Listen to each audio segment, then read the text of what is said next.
आएगा। Welcome the Pakistani family reaction. कैसे आप सब, मेरा नाम मुजाहिद मेरा नाम नदीम। यार, ब्रिक्स होने से पहले चाइना ने भारत से खौफ से ऐलान कर दिया लद्दाख से अपनी सेना हटाने का। ना यार, पाकिस्तान सदमे में। वो तो किसी बाप के कहने पे नहीं यही ओ काम कर रहा। भाई साहब, ये आने वाला टाइम इंडिया का है भाई साहब। इनको पता है कि ब्रिक्स में अगर रहना है हमें तो भारत के भाई साहब नीचे दबना पड़ेगा, नहीं तो ब्रिक्स में हम नहीं रह पाएंगे। ये देखो इंडिया आज ब्रिक्स का लेवल वो हो गया कि यूनाइटेड नेशन से भी ऊपर। ये देख लेना आप पे यार कि इसने अपनी फौजी बुला ली हैं वॉच लद्दाख से वही वापस। तो भाई, अब ये वॉच करेंगे तभी इसके बारे में हम कुछ कह पाएंगे। हाँ ना। जल्दी से वॉच करते हैं, कट ऑन करते हैं, 3 2 1 एंड स्टार्ट। ब्रिटेन की छवि एक चोर देश की है जिसने दुनिया को लूटा। अमेरिका की छवि है एक मौका परस्त देश की, यानी कि जिसके साथ तो सही जो है। फायदा मिला उसी के साथ हो सही लिया। है। हाँ। ऐसे ही चीन की छवि है एक धूर्त राष्ट्र की, यानी कि एक ऐसा देश जो बहुत ही बड़े लेवल पर धोखे करता है, किसी को नहीं छोड़ता। और ये बात सही है कि चीन की ये छवि हवा में ऐसे ही नहीं बन गई। चीन ने ओवर द ईयर इस चीज को प्रूव किया है कि वो कितना बड़ा धोखेबाज है। ऐसे में जब आपको खबर मिले कि चीन आपको कुछ देना चाहता है तो आपको खुश नहीं होना है, सतर्क हो जाना है, क्योंकि जब वो कुछ देता है इसका मतलब तूफान से पहले की शांति है। आपको कुछ देकर आपसे वो 10 गुना लेने की फिराक में है। और आज एक ऐसी ही खबर आई है जिसे देखकर भारत में कुछ लोग खुश हो रहे हैं, लेकिन असल में उन्हें चिंतित होना चाहिए, क्योंकि चीन यहाँ पर कुछ ना कुछ भारत से अब चाहता है। लेकिन क्या दिया है चीन ने? दरअसल जैसा कि आप स्क्रीन पर देख सकते हैं, चीन पिछले 5 साल से चले आ रहे भारत के साथ विवाद को अचानक से खत्म करने को तैयार हो गया है। जी हाँ, चीन ने भारत के डेपसोंग और डेमचोक इलाकों से अपनी सेना हटाने का ऐलान कर दिया है और उसने ऑलरेडी ये काम शुरू भी कर दिया है। इसी के साथ भारत ने ऐलान किया है कि चीनी कमांडरों के साथ सभी चीजों पर सहमति हो गई है। चीन ने हमारी सारी बातें मान ली है और अब वो अपने सभी सैनिकों को पीछे हटा रहा है जहां पर उसने 2020 के दौरान आगे बढ़ाए थे। और ये एक बड़ी जीत है भारत के लिए।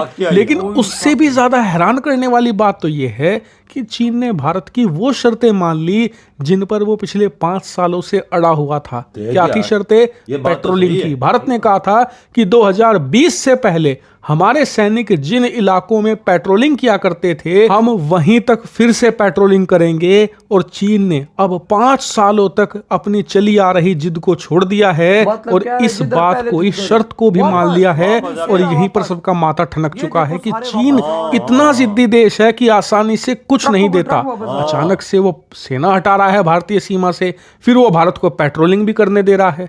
इसका मतलब कुछ ना कुछ तो चीन को भारत से चाहिए। और अगर आप यही सोच रहे हैं, इसका मतलब आप ना सिर्फ देश के सतर्क नागरिक हैं बल्कि चीन की चाल भी समझ चुके हैं। दरअसल चीन को पता है कि इस समय ब्रिक्स का समिट होने वाला है रूस के शहर कजान में, और इस समिट का सफल होना बहुत इंपॉर्टेंट है। और यह तभी सफल होगा जब पीएम मोदी और शी जिनपिंग की बैठक होगी, क्योंकि अगर ऐसा नहीं हुआ तो पश्चिमी देश ऐसे प्रचारित करेंगे ब्रिक्स को ये संगठन एकजुट नहीं है, इसके नेता आपस में बातचीत तक नहीं करते, तो इससे क्या ही बिगाड़ लेंगे ये हमारा। और आप जानते ही हैं कि इस समय रूस और चीन का सबसे बड़ा ब्रह्मास्त्र है ब्रिक्स, पूरे पश्चिमी वर्ल्ड के खिलाफ इंक्लूडिंग अमेरिका। इसीलिए चीन और उनके राष्ट्रपति शी जिनपिंग कतई नहीं चाहते कि ब्रिक्स का समिट फेल हो, और इसीलिए वो अपनी पूरी ताकत झोंक रहे हैं इस समिट को भव्य बनाने में, इस समिट को इतना सक्सेसफुल करने में जितना कि आज तक दुनिया ने नहीं देखा। क्योंकि उन्हें पता है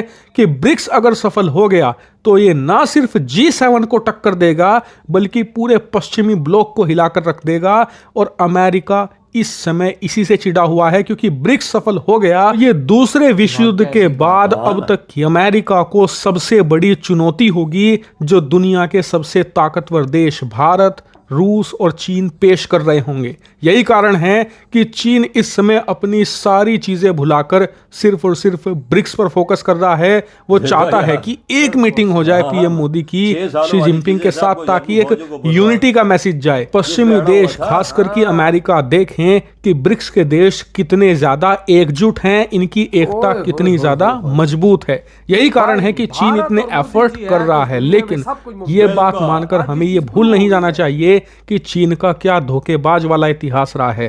अभी चीन हट रहा है, अच्छी बात है, लेकिन अब हमें यह भी इंश्योर करना होगा कि चीन वापस ना आने पाए, क्योंकि तभी इसमें हमारा फायदा है। मान लीजिए आज तो चीन ने पीछे हटा लिए सैनिक, लेकिन कुछ समय के बाद जब चीन का काम निकल जाएगा तो वो फिर से सैनिक भेजेगा, और उसने फिर से सैनिक भेज दिए तो इसका मतलब उसने हमारा इस्तेमाल भी कर लिया ब्रिक्स समिट में, और फिर हमारे ऊपर दबाव फिर से बना दिया बॉर्डर पे। इस चीज को हमें काउंटर जरूर करना होगा।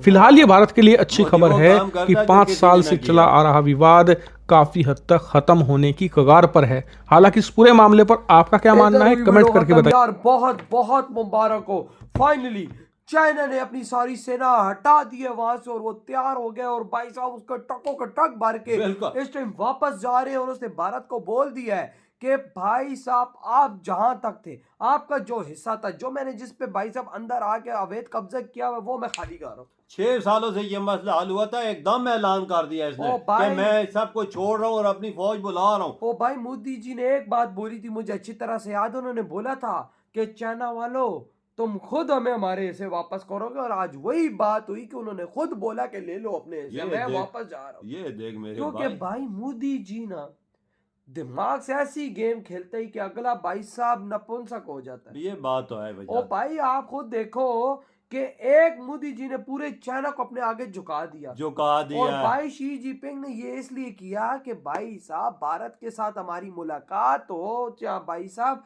ब्रिक्स में, ताकि मैं मोदी जी से आगे के बारे में बात कर सकूं कि भाई साहब आगे कैसे बढ़ना है। ये देख ले मोदी जी की ताकत और इंडिया की ताकत, ये पूरा चाइना उसके सामने झुक गया। कसम से यार, एक मोदी से बोला, उसको भी पता है कि अगर मोदी मुझसे ना मिला तो पूरी दुनिया में बेइज्जती मेरी। बिल्कुल बिल्कुल, आजकल तो पावर में इंडिया के सामने तो हर दुनिया झुक रही है, हर दुनिया झुक रही है। तब तो ये उसने ऐलान किया, नहीं तो 6 साल पहले किधर था ये? 6 साल पहले किधर था? उसको पहले कर लेना चाहिए था ना। मैंने देखा है कि ब्रिक्स आ गया है और सारे बड़े बड़े लीडर उधर इकट्ठे हो रहे हैं और मोदी भी उधर है। और मोदी जब सबसे मिलेगा मुझसे नहीं मिलेगा, दुनिया का मीडिया मुझ पे थूकेगा, दुनिया के बड़े बड़े लीडर मुझ पे थूकेंगे कि क्या फायदा हुआ तेरी ताकत का कि भाई साहब इंडिया तुझसे ना मिला।